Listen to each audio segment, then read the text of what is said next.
আমরা আপনাদেরকে আনন্দের সাথে জানাচ্ছি যে আন্তর্জাতিক অপরাধ ট্রাইব্যুনালের পুরাতন ভবন অর্থাৎ যে ভবনে আগের আমলে আন্তর্জাতিক অপরাধ ট্রাইব্যুনালের কার্যক্রম পরিচালিত হতো সেটি 2019 সালে পরিত্যক্ত ঘোষিত হয়েছিল, কারণ এই বিল্ডিংটি ব্যবহারের অনুপযোগী হয়ে গিয়েছিল।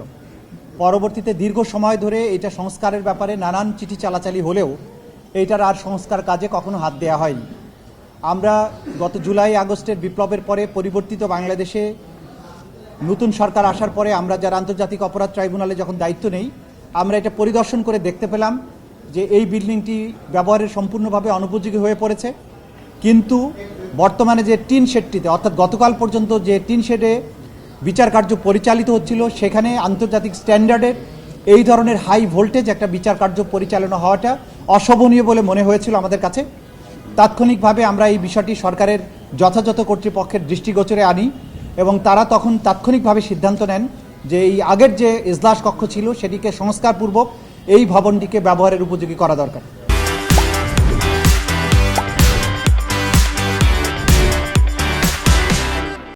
গত 8ই অক্টোবরে তারিখে এই বিল্ডিংয়ের সংস্কার কাজে হাত দেওয়া হয়। আমরা তাদেরকে 1 মাস সময় দিয়েছিলাম। আমরা অত্যন্ত আনন্দিত যে গণপূর্ত বিভাগ এবং গণপূর্ত মন্ত্রণালয়ের প্রকৌশলীদের অক্লান্ত চেষ্টায় 1 মাসের মধ্যে এই বিল্ডিংটির রেট্রোফিটিং এবং রেনোভেশনের কাজ তারা সমাপ্ত করেছেন। যদিও আরও আগেই এই বিল্ডিংটা ব্যবহারের উপযোগী হয়েছিল, মাননীয় প্রধান বিচারপতির সম্মতির জন্য আমরা একটা সময় নিয়েছিলাম। তিনি আজকে বাংলাদেশের মাননীয় প্রধান বিচারপতি সৈয়দ রেফাত আহমেদ সাহেব আজকে এখানে পরিদর্শন করেছেন, আপনারা দেখেছেন, এবং নতুন ভবনের যে কার্যক্রম এটার আনুষ্ঠানিকভাবে তিনি উদ্বোধন করেছেন। আমরা প্রধান বিচারপতির কাছে আমাদের কৃতজ্ঞতা জানাই যে তিনি এসে বিচার বিভাগের প্রধান হিসাবে এবং অভিভাবক হিসাবে তিনি আজকে আন্তর্জাতিক অপরাধ ট্রাইব্যুনালের এই ভবনটির উদ্বোধন করে গেছেন।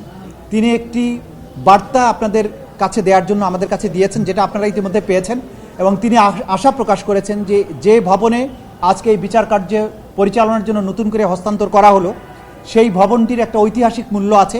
আপনারা জানেন যে এই ভবন আগেও আন্তর্জাতিক অপরাধ ট্রাইব্যুনাল হিসাবে ব্যবহৃত হয়েছে, তার আগে ইস্ট পাকিস্তান হাইকোর্ট হিসাবে ব্যবহৃত হয়েছে, তারও আগে এটাকে গভর্নর হাউস হিসাবে ব্যবহৃত হতো।